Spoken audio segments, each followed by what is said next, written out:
All right. AV. Now it's on. Hi, everybody. Yeah, I did have speechwriters working on this, but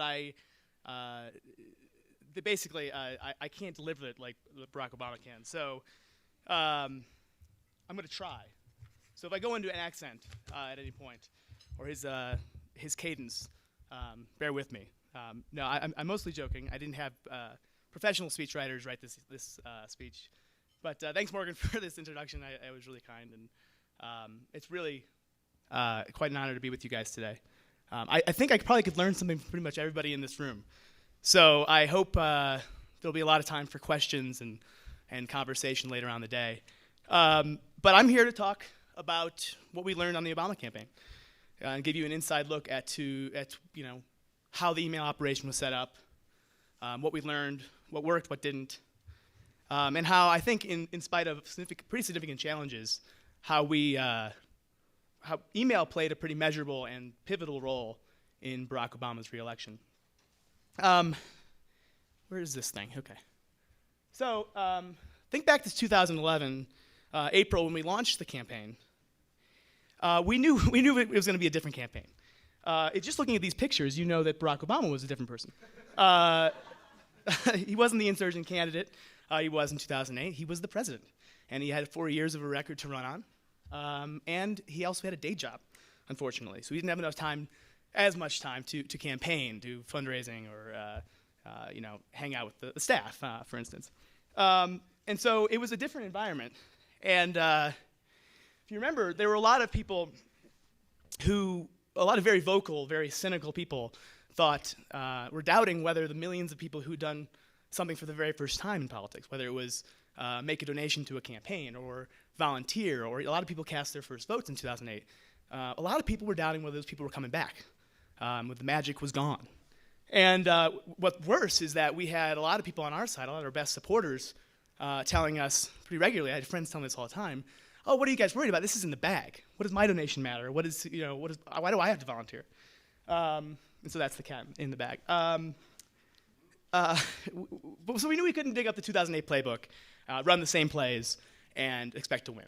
The third challenge I want to talk about is Citizens United. And some of you might be familiar with the 2009 Supreme Court case. But what this did was essentially open up our campaigns to outside spending in unlimited amounts. And we saw in 2010 what could happen when we had these outside groups spending all this money. And there was real concern that 2012 would be the year of the super PAC, that people like Karl Rove and Sheldon Adelson and the Koch brothers they were willing and they had the money and they wanted to beat Barack Obama. And so that was a real concern of ours. So we knew if we were going to win, we had to raise a lot of money from a lot of people. And so we had a lot of challenges. Of course, we were the Obama campaign, so we had a lot of things going for us too. We were the president, the incumbent. And we never stopped organizing from 2007, 2008. Our teams on the ground never stopped. We never stopped emailing the list. And a lot of the same people who were running the show back then came back for 2008 or 2012 to help out this time around. So I want to talk a little bit about what we set out to do. When Steve Gear, who had my job in 2008, was here 4 years ago to talk to this group, he laid out the objectives, what he called the 3 M's, messaging, mobilization, and money. Those were the email objectives in 2008, and those were the email objectives in 2012, and nothing changed dramatically in that front. There were some evolutions that I'll talk about, and there probably was, I would make the case, there was a 4th M that we were really focused on. So I'll get to that, but let's start with messaging. First, we started from an assumption where the people on our list were supporters of the president. We weren't trying to convince anybody to go out and vote for Barack Obama. We knew, or at least we were assuming, that if you were on our list, you were supportive of the president. So instead of going to people and saying, here are the talking points, that this is what you need to hear, this is what, hear the case we're making to you, we went to them with talking points to share with their friends. And we treated them as if they were basically on equal footing with us. They were in the know. When Jim Messina, the campaign manager, emailed them, he did it so as if we were all on the same level. Like you obviously know about Obamacare and the benefits of Obamacare, but maybe your friends don't. And so an extreme example of this was in the last few weeks of the election, our main message to our supporters wasn't, hey, go get yourselves out to vote. Our main message to them was, you have friends and family who need to hear from you, that they need to go out and vote.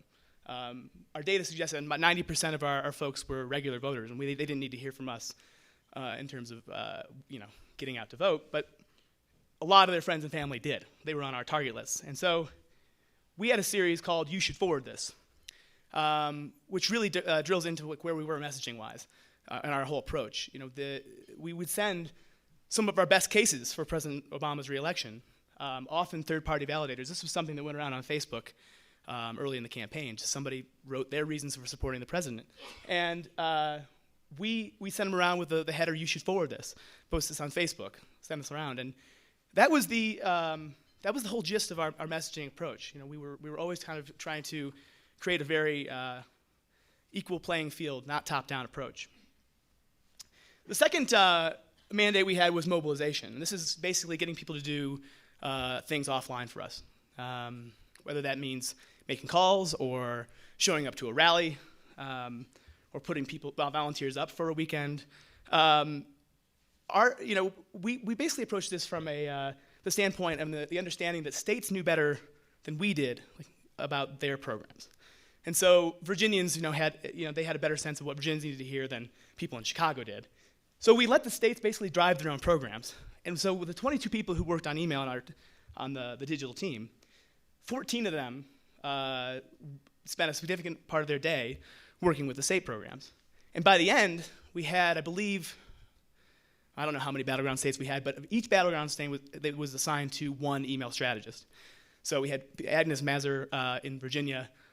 We had Laura Wilson was working with folks in Ohio, Sam Lavore in Florida. And so it allowed us to be very flexible and run different programs in each of these states. And so instead of, as the scale got larger and we had more emails to send, we didn't get more bureaucratic. We didn't get more cookie cutter. We got less cookie cutter, which I think was a really distinctive approach and allowed us to accomplish a lot of the state's individual goals. So before I get into the third M, which is money, I want to talk about how we juggle these priorities, because as you might imagine, there are significant people on different approaches on the campaign, and people had different priorities. And so we knew if we wanted to win, we had to get people to volunteer and give us money. And we knew we had limited staff capacity.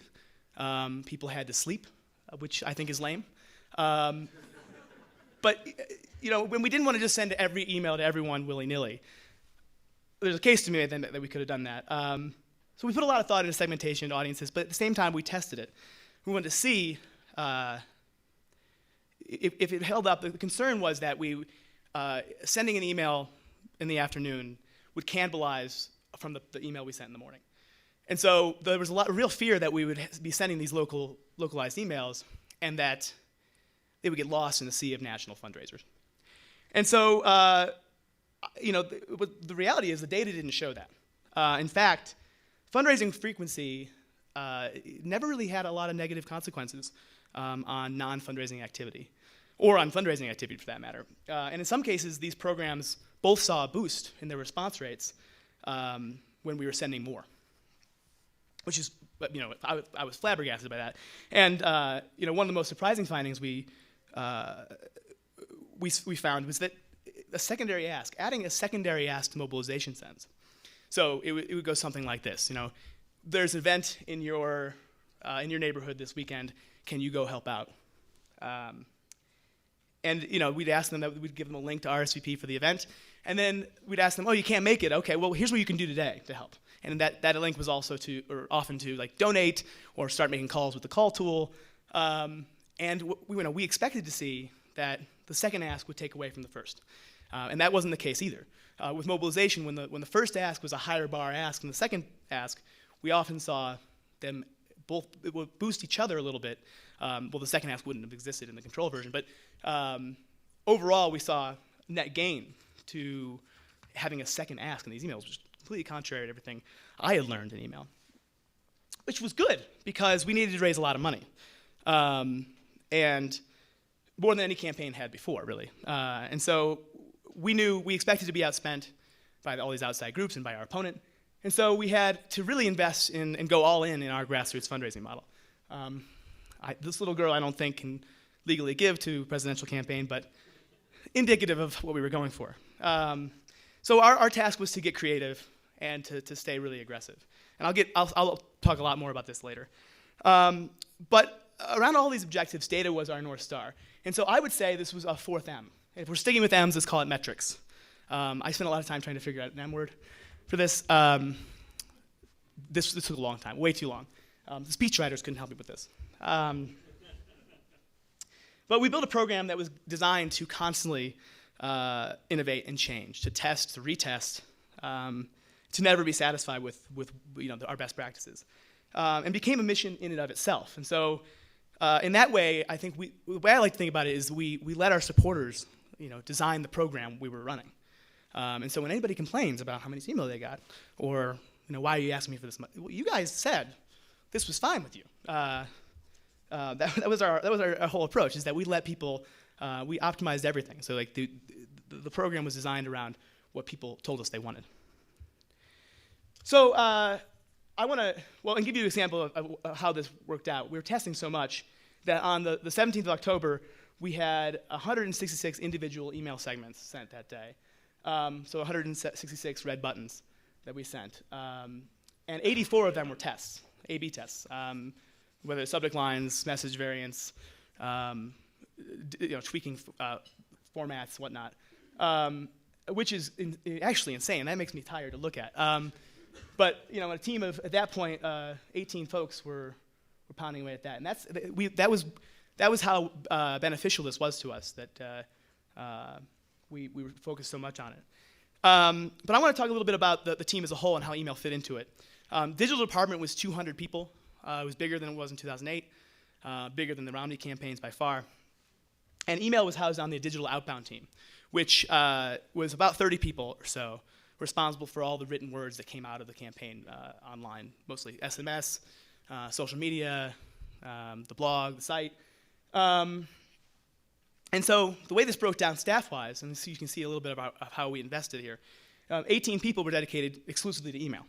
About 7 people worked on the site and the blog, and a couple of those people also worked on email. And 4 people were dedicated entirely to social media. So, when in terms of our priorities and how much capacity we needed, this is how it broke down, which I think is pretty instructive. But obviously it wasn't just us. I'd like to say that it was just the email team that played a hand in our success. We had the other people on the campaign, and the digital team especially, played a huge role. I'm going to go through this pretty fast, but we had developers who built our pages, made things simpler, and everything was mobile friendly, responsive from the very beginning. I think the summary I saw was they increased conversions from the first landing pages of the campaign to the end by 40%, which is a pretty astounding number. And if you think about how much money we raised, that's an incredible amount. Our design team made things pretty for us. Our video team told the campaign story in ways that had never been told before. We had a digital organizing team that made sure we were focused on the state's priorities and what they wanted. We had our digital ads team, which was exclusively focused on, mostly focused on acquisition, and allowed us to grow our list and keep growing our list and stay aggressive with testing. And then I think the greatest impact was felt by our digital analytics team, which was run by Amelia Showalter, who's a genius. And she and her team worked with us to basically optimize everything. No email was left untouched by their hands. And I think together we ran probably the most data-driven program in political history. And then the leaders at the top, I think it's worth noting that Teddy Goff, our digital director, Marie Ewald, our deputy director, Joe Rosebars, who ran the program in 2008, and was our senior strategist this time around, those people all came out of the email world. They all understood email, they got it, and it showed it in how they invested in the team and the leeway they gave us to be creative. So back to the email team itself, we started off with 3 people. Me, Martha Patzer, Lindsay Holst, the 3 of us did everything for the first 3 months of the campaign, which to this day, I cannot understand how we did that and did not kill ourselves. I'll never do that again. But we tried to hire people as fast. We should have hired people a lot faster. And one of the lessons I learned is that we built a huge team by the end, but we couldn't hire people fast enough. So we cast a pretty wide net. Instead of looking just for people with email experience, we looked for people who were just smart, good writers. And at the end of the day, I think that really paid off for us because we were focused at the end on just trying different stuff all the time, different approaches to the drafts themselves, different approaches to testing. And I think it led to a pretty collaborative culture where everybody was capable enough to take on an entire project on their own. And by the end, we split up our program into big chunks. The lapsed donors were run by one person. Jewish Americans for Obama was run by another person on the team. And so we were allowed to have this collaborative culture where nothing fell through the cracks. And I think, I'd like to go through and name check everybody on our team. I'm incredibly proud of this team. And I can't stress enough how important it is to invest in good people and to people who you can scale up to meet your objectives. Because we never reached capacity. Even though we had 18, 20, 22 people working on email by the end, there's always more to do. We could have done more. I guess I would just say I'm really proud of those folks. And I will go to the ends of the earth for them. And if you have any questions about those rock stars, let me know. But moving on to what we got done. Here's another picture of a cat. What we achieved, I think, I'm not going to go through the 3 M's again, but from an organizing standpoint, we recruited more volunteers, filled more volunteer shifts, registered more voters, opened more offices than we did in 2008, and that's absurd, considering that 2008 was the big groundswell grassroots election. 2012 was bigger, and it's a huge testament to our field folks to make that happen. But email was a big a weapon in their arsenal. It allowed people to really reach people on a local level. And so this picture of a cat was really just I really just wanted something for this slide. This is something we did near the end to ask people to share this on Facebook, stop looking at cats online. And then, I think another big part of how we were able to stay on the offensive is that we defined our opponent really early and aggressively. I think a lot of our supporters thought Mitt Romney was a harmless, gaffe-prone moderate at the beginning of the election, and they came to know him as a corporate buyout specialist, an opportunist who buried his money in the Cayman Islands, and he held some truly severely conservative positions that he had to take to win the primary. And so doing this was not that easy over email. That message, the contrast messaging, didn't really resonate with our list for whatever reason. And that started to change after Mitt Romney won the Florida primary back in January.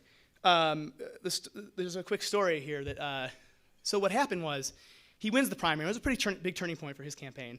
He was clearly the front runner at that point. And the next morning, his campaign put out an email from Mitt Romney in which he says, and I'm going to get this right here, while we celebrate this victory, we must not forget what this election is really about, defeating Barack Obama. He didn't say making people's lives better or getting the economy back on track. He said what this election was really about was defeating Barack Obama. And I think what that did was crystallize for our people and our supporters what was going on out there. All these people wanted to just beat us.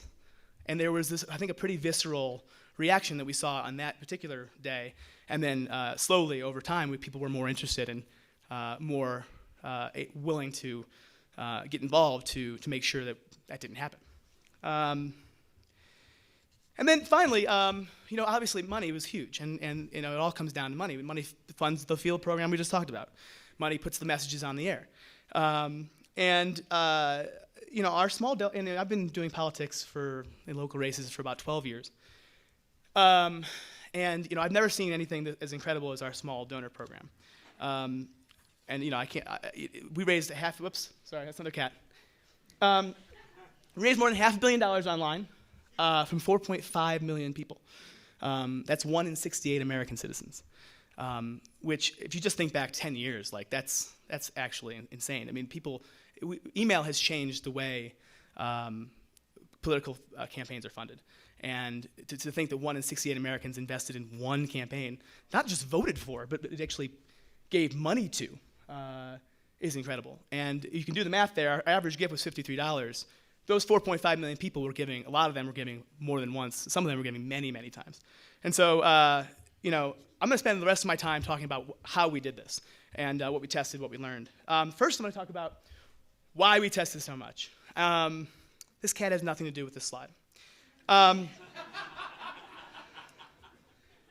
it makes me feel better because this is a pretty embarrassing story I'm about to tell you.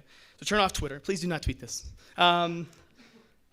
We set out to prove at some point that we could really test a little less. And because our staff was dying, people were tired, we couldn't hire people fast enough. And so we wanted to see if we could cut out some segments, some of our test segments, and really kind of go with our guts some more. So what we did, we set up an email, what we called the email derby. For about 4 or 5 weeks, everybody on our analytics team, all our writers, our senior leadership, they all cast their votes on what email segment they thought would do the best and what they thought would do the worst. And let me just say, there were no winners in email derby. It turns out we're not very smart. This can't leave the room. I was the worst, by far. And I haven't ruled out that it's just me being an idiot, but we never tested that. But what it did say was the instincts of our most experienced email strategists, people who had been with this list since it started, was no match for the actual real-time data, the actual feeling of the moment. So we kept testing. We had to. We had to hire more people. We had to spend more time at the office.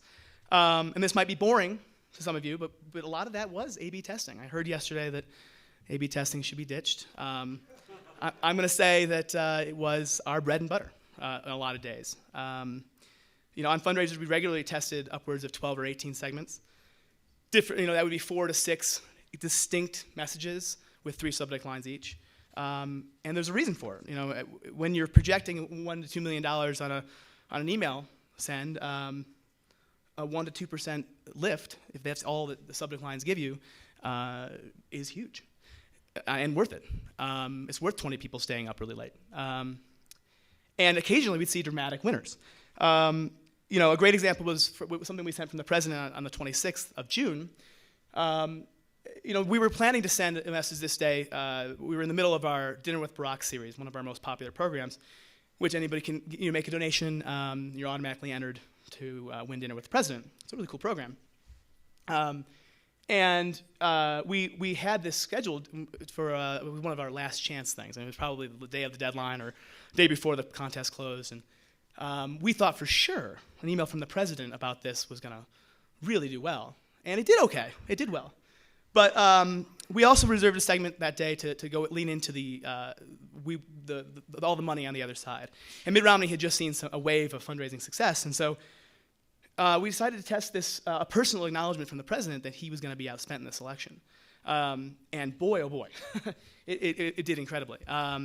If you look at this is not all the segments, this is 12 of the 18.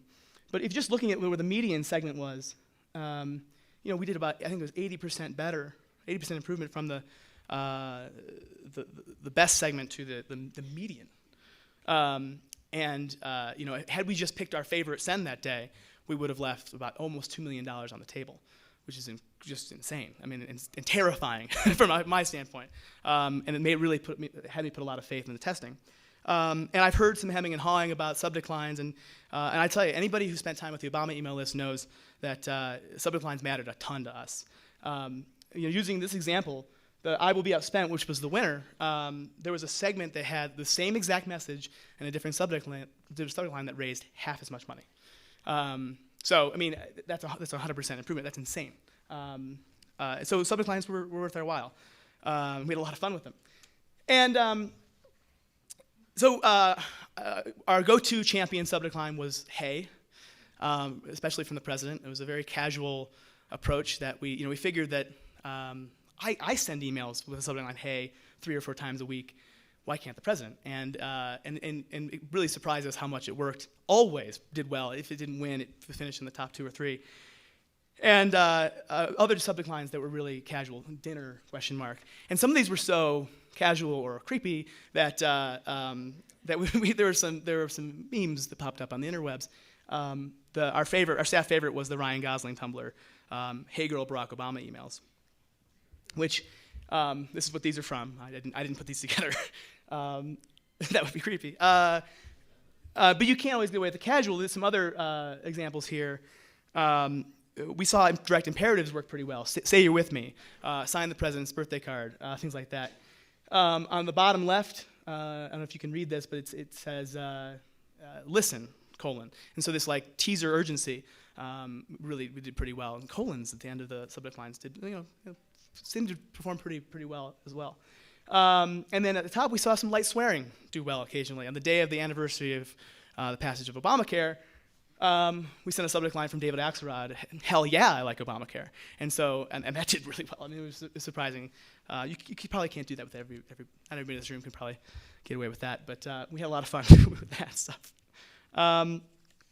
So, I mean, I think one of the areas, and this is we tested a lot of things: subject lines, messages, all over the place format.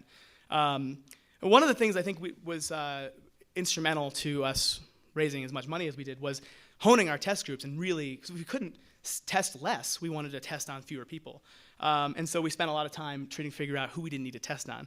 And so right away we found out non-donors or prospect donors weren't worth our time to test on. It was better off. They're better off getting the most optimized message for donors. Same go with West Coasters. We were sending a lot of our tests in the early morning, and so these people were asleep or they were insane, and so we didn't want them to affect our test results. By the time they were responding, we were sending our full sends. So we cut them out, and our analytics folks estimate that just cutting out these two groups was responsible for $2 million in added revenue, which is crazy.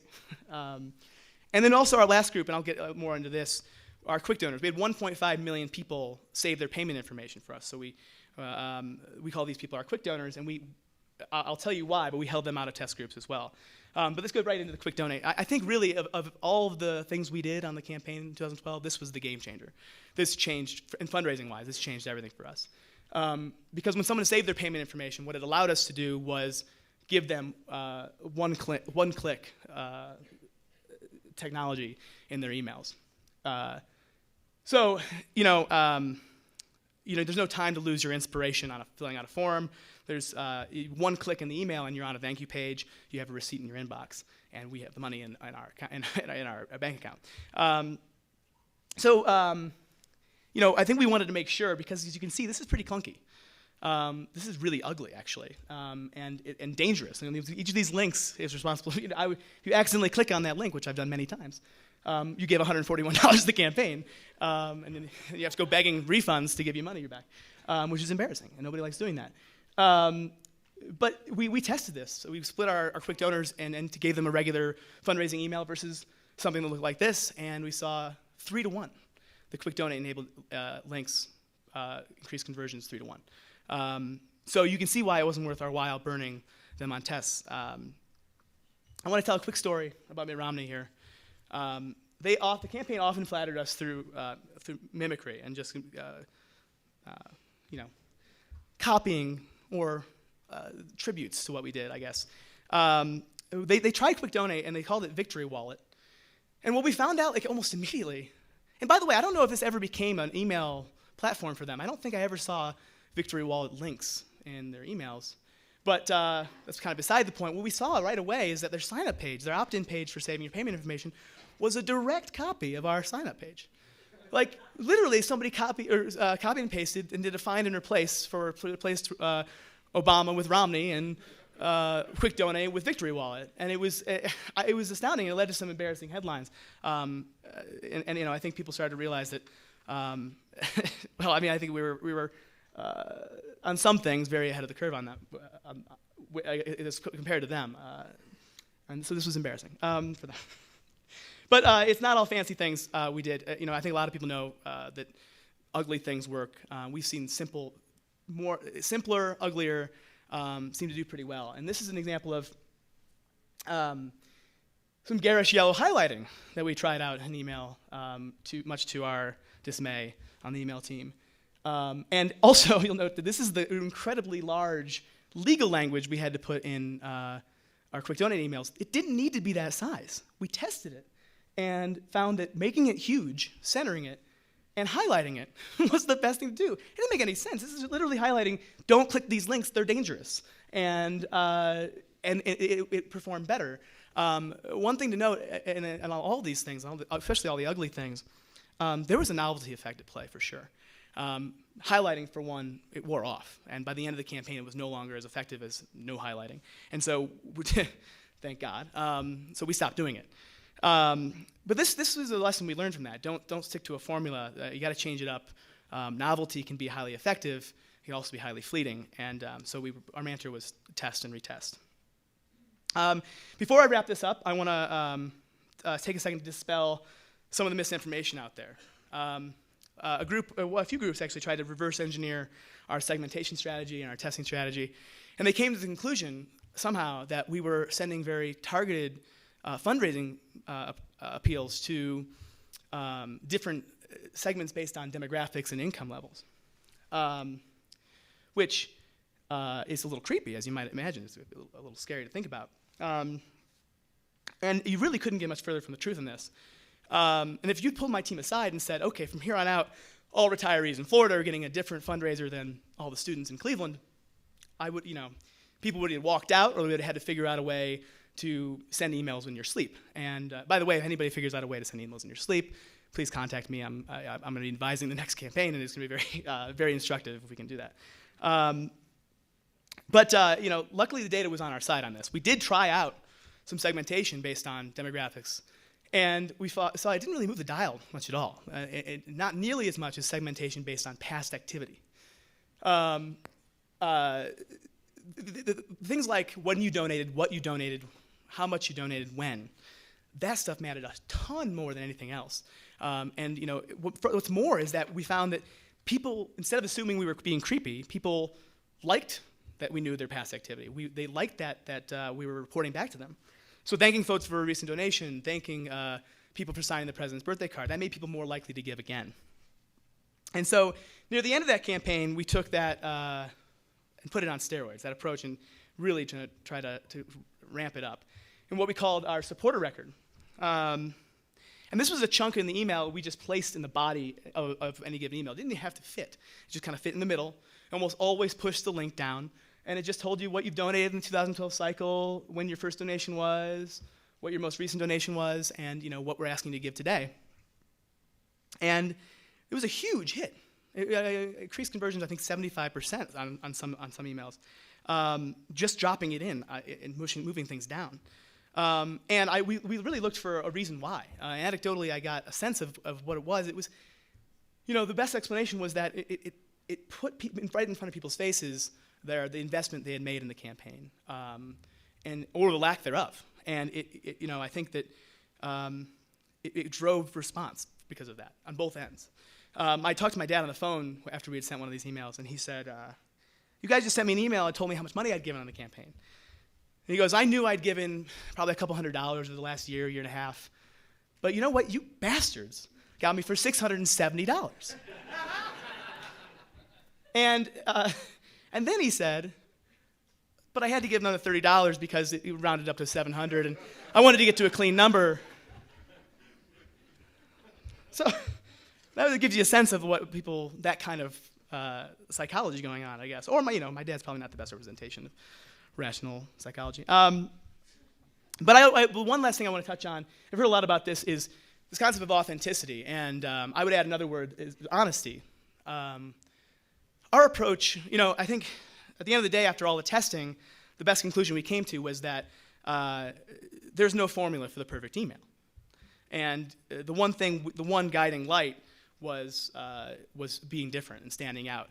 And that's why we didn't want our emails to sound like any other political campaigns out there. And we wanted people to, if they got an email from our campaign manager, we wanted it to be plausible that he sat down, hit the compose email button, and pounded out an email, an update. So we're not talking about like the fake sent from my iPhone footers and things like that, the trying too hard authenticity, I would call it. We were mostly approached this from the language we used. I think one of the ways we really did this was by developing some characters that we used for particular purposes. We used certain staff members. And a lot of people knew the president's voice. You can when you're reading the email from him, you can kind of hear it. Michelle Obama, same way. The vice president, sure. But does anybody know these people? Rufus Gifford or Anne-Marie Habershaw? Maybe some of you do. Anne-Marie was our COO, and Rufus Gifford was our finance director, and they were some of our best senders on the campaign. They were both blank slates. As it turned out, they were also really good sports about how their persona was portrayed to the list. We went with Anne-Marie. She was our COO, and she's known for having a tough love approach in the office. And so we really ramped that up big time. She would literally tell people in these contest emails that I don't care if you win this contest. All I care about is winning this election, and it takes a contest to get you to make a small donation to help fund our field operation. So be it. And it was very much direct and, oh God, really, really unveiling the curtain and bringing it down. Rufus, on the other hand, was really an extension of the campaign staff's neuroses. The email list was his talk therapy. If you read the emails over the 19 months, it really chronicles this emotional roller coaster. You can feel the high stakes and the seemingly impossible fundraising goals. And around deadlines, like the email writers, he had drank too much coffee. He wasn't calling his mom enough. And like his subject lines would be like, holy moly, with 3 exclamation points. And messages describing in lurid detail the half-empty coffee cups or the takeout containers from the night before that were littered around his office. And these, this was fun. It was a lot of fun for us to do as email writers. But they really worked. And they served a strategic purpose for us. They allowed us to convey this urgency, this importance of why we had to raise all this money in a very human, relatable way. And I think one of the most gratifying moments in terms of the characters we created was the last email we sent from Rufus Gifford was a couple days before the election. It was our last fundraising day. And the last email the subject line was, goodbye, Toby. Or if you didn't have your first name, it was goodbye, inbox. And it was like a heartfelt, like it's been fantastic, working with you and all that stuff. And if you go back and look at Twitter after we sent that, a remarkable, astounding, disturbing number of people responded in an emotional way to this final email from Rufus Gifford. The prospect they weren't going to get any more emails from Rufus was heartbreaking to some people. I kid you not. This is really, for us, we had a lot of fun with these voices. We had no idea they were connecting on such a level with some people, for sure. So I didn't cover a lot of stuff, but I'm happy to talk more about in the round table or in questions. Pull me aside. I'm happy to talk about this pretty much always. I'll leave you with a few conclusions if I ever am crazy enough to do this again. What I learned and what I would focus on is one, build a team and focus on your team. Go big and go bigger. Hire the best, smartest people you can find. Invest in an analytics team. These things pay for themselves, and I'm a firm believer that you can never truly have enough of them. Build your list. We wouldn't be able to do half the things we did if we didn't have constant aggressive acquisition strategy that allowed us to really test more and more and more. And speaking of which, I think test and keep testing was the mantra. In countless instances, we saw best practices turned on their head. A tried and true tactic just wore off. And so the more energy you can put into optimization, the better. But it's A/B testing. It's short-term victories like subject lines. But it's long-term longitudinal tests, email frequency, time of day testing, things like that really also allowed us to do a lot more and guide our strategy in smart ways. And I think our campaign won this election, and we did it because in many ways we were smarter and cagier than the other side. Unlike 2004 and 2008, when there were, I think, a couple innovations email-wise coming out of the political cycle, our whole team was built to discover and implement and try to find the limits of email's ability in politics. And I think that in terms of our supporters, we never really lost faith in them. We gave them the program they wanted, and we spoke to them on their level, treating them like they were a crucial part of the campaign, win or lose. And I think that was powerful and effective because it was true. And what I'm proudest of is that we provided a way for ordinary Americans to take ownership of this campaign in a way that had never been done before, on a scale that had never been done before, and especially in an election year where this could have easily gone the other way. This could have easily been an election decided by powerful interests and super PACs. 4.5 million Americans won out. And I think though it's not the new kid on the block anymore, email led that charge.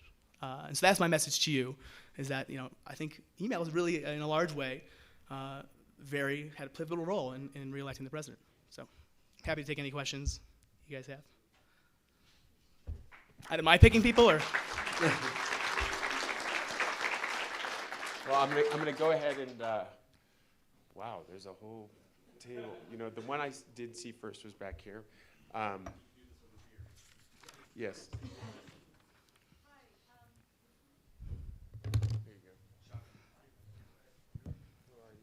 Sorry.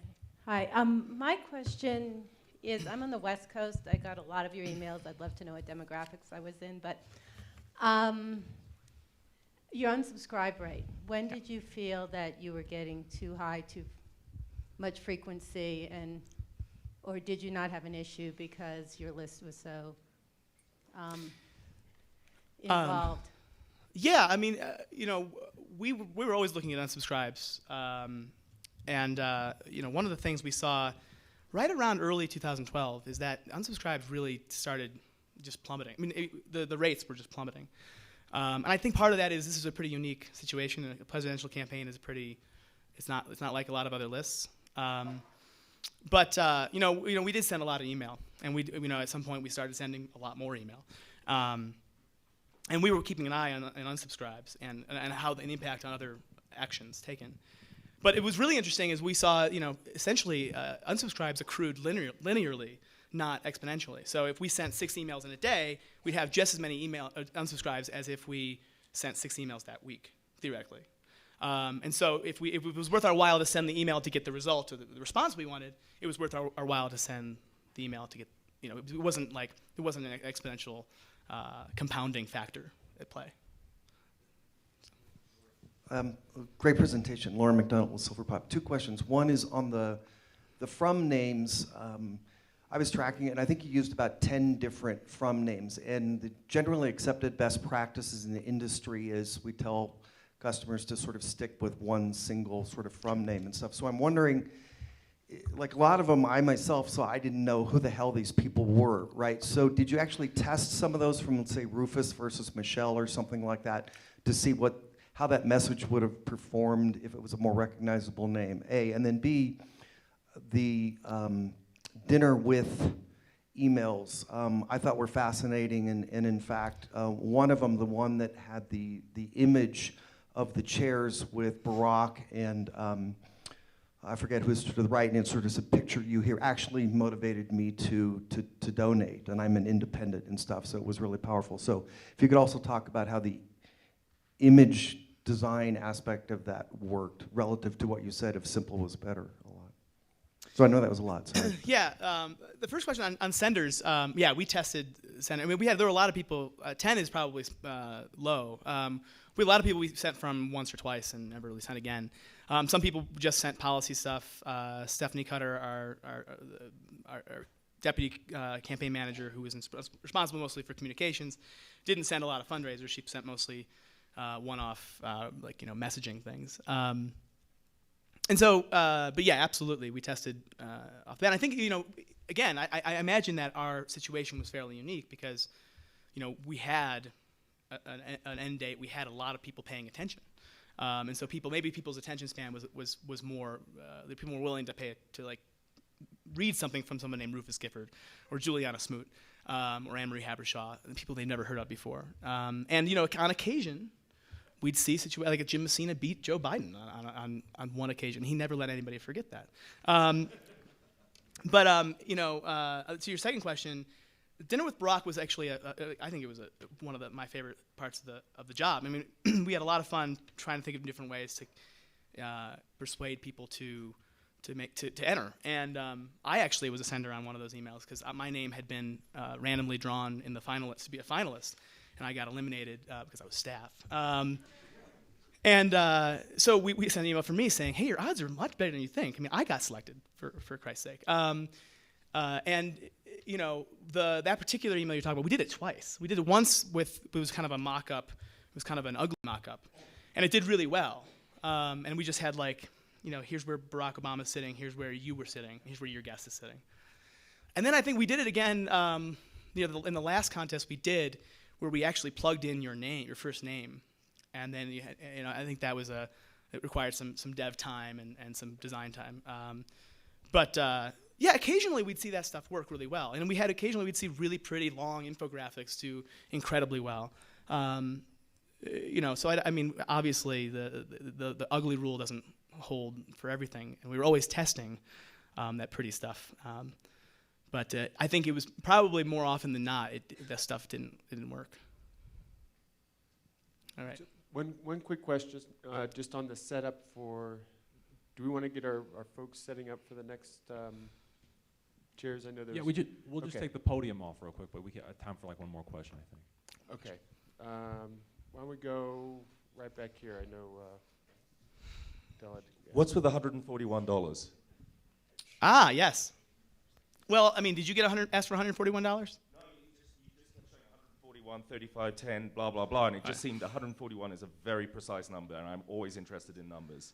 Yes, we had an entire 2 people on the campaign who were one of their jobs was on the analytics team. One of their jobs was constantly tweaking what they called the special sauce for the ask, and it was it was a derivative of your highest previous contribution. That was mine, because I had accidentally clicked on quick donate links and driven up my HPC, so I got asked for $141 every time. But if you'd given $25 at some point, you probably got asked for 19 or 17 or something like that. It was some derivative of your second highest previous contribution or something like that. But it constantly changed, and to non-donors we tested for a while. $3 was doing better than anything else, and then eventually we saw $5 was the better answer. So I don't know if there's a one. Everybody got a lot of people in this room. If you were on our list, probably had all over the board in terms of ask amounts. Thanks everybody. I appreciate it. Yeah. So and I want to.